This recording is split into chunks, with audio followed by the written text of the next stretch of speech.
ગુજરાત સરકારને ફરીથી સુપ્રીમ કોર્ટે એકવાર ફટકાર લગાવી છે। રાજકોટ કોવિડ હોસ્પિટલમાં આગ મુદ્દે ગુજરાત સરકારની ઝાટકણી કાઢવામાં આવી છે। તપાસ સમિતિનું ગઠન કરી મામલો ટાળો છો તેવું પણ સુપ્રીમ કોર્ટે કહ્યું। तो एसडी तुषार मेहताए सुप्रीम कोर्ट में माहिती आपी। राज्य सरकारे लीधेला पगला मुद्दे माहिती आपवामां आवी। वधु सुनावणी गुरुवारे हाथ धराशे।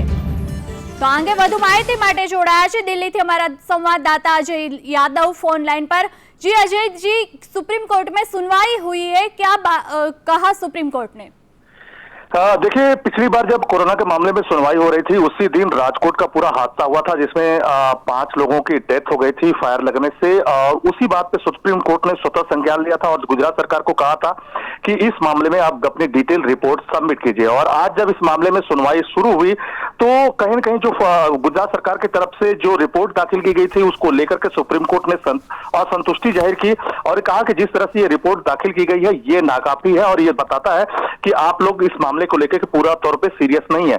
और साथ ही साथ सुप्रीम कोर्ट ने सॉलिसिटर जनरल को यह सुनिश्चित करने के लिए कहा गया कि अगली बार जब ये सुनवाई हो उससे पहले गुजरात सरकार की तरफ से डिटेल रिपोर्ट होनी चाहिए जिसमें पूरी इस घटनाक्रम के बारे में पता लगाया जा सके या सरकार ईमानदारी से इस पूरे मामले में बातचीत करती हुई नजर आए। तो फिलहाल सुप्रीम कोर्ट ने गुजरात सरकार को इस मामले को लेकर के फटकार लगाई है और इसकी अगली सुनवाई जो है गुरुवार को होगी। जी अजय, आपसे पूछना चाहेंगे कि गुजरात सरकार के तरफ से क्या बोला गया और क्या कहा गया सुप्रीम कोर्ट में? देखिए, अभी इसके बारे में डिटेल आना बाकी है, लेकिन ये जरूर है कि जब गुजरात सरकार की तरफ से सॉलिसिटर जनरल अपनी बात रख रहे थे तब सुप्रीम कोर्ट ने इस बात को नाकाफी बताया। सुप्रीम कोर्ट ये समझने में नाकामयाब रहा कि गुजरात में ये लगातार दूसरा मामला हुआ है खास करके कोविड हॉस्पिटल में।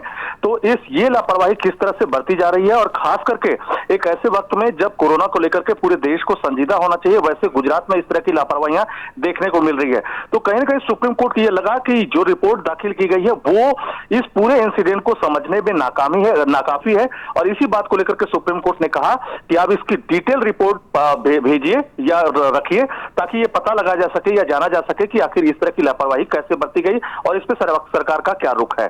तो फिलहाल सॉलिसिटर जनरल को इस मामले में अपना रुख स्पष्ट करने के लिए कहा गया है या सुनिश्चित करने के लिए कहा गया कि गुजरात सरकार अगली बार जब सुप्रीम कोर्ट में आए तो पूरी डिटेल रिपोर्ट के साथ आए।